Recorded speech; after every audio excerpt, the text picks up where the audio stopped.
नमस्कार, मैं हूं आपके साथ अंजना शर्मा और आप देख रहे हैं वर्तमान युग। तो आइए शुरुआत करते हैं आज की खास खबर से। अखिलेश के लिए और कठिन हो जाएगी पश्चिमी यूपी की राह। 6 साल पुरानी दोस्ती टूटने के कगार पर। भाजपा के साथ रालोद का गठबंधन होने पर लोकसभा चुनाव में सबसे बड़ा झटका सपा को पश्चिमी यूपी में लगेगा। यहाँ रालोद के साथ मिलकर जाट, यादव व मुस्लिम मतों की बदौलत भाजपा को बड़ी चुनौती देने की तैयारी कर रही सपा का गणित गड़बड़ा गया है। ऐसे में अखिलेश के लिए पश्चिमी यूपी की राह और कठिन हो जाएगी। सपा को यह दूसरा झटका लगा है। इससे पहले सुबह सपा भी सपा को छोड़कर एनडीए में शामिल हो चुकी है।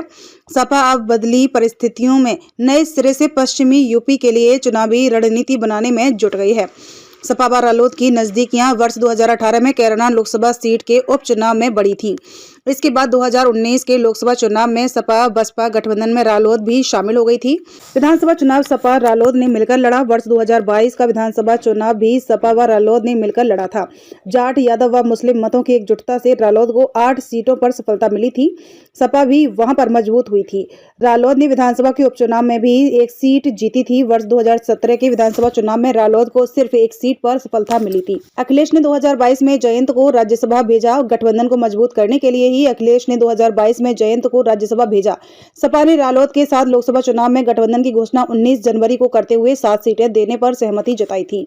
रालोद के साथ रहने से पश्चिमी यूपी को लेकर अखिलेश निश्चिंत दिखाई दे रहे थे। करीब 6 वर्ष पुरानी दोस्ती टूटने की कगार पर। अब जयंत के बदलते रुख से करीब 6 वर्ष पुरानी दोस्ती टूटने की कगार पर है। ऐसे में पश्चिमी यूपी के प्रमुख नेताओं को लेकर अखिलेश नए सिरे से रणनीति बनाने में जुट गए हैं। रालोद को दी जाने वाली 7 सीटों में से अब ज्यादातर पर सपा खुद लड़ेगी। INDIA में शामिल कांग्रेस को भी इसमें से 1-2 सीट मिल सकती हैं।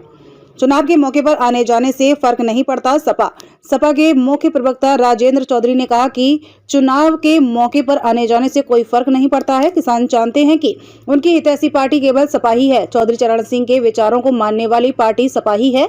भाजपा कभी भी उनके विचारों को नहीं मानती है। भाजपा के सांप्रदायिक एजेंडे के खिलाफ सपा पूरी मजबूती से चुनाव मैदान में उतरेगी।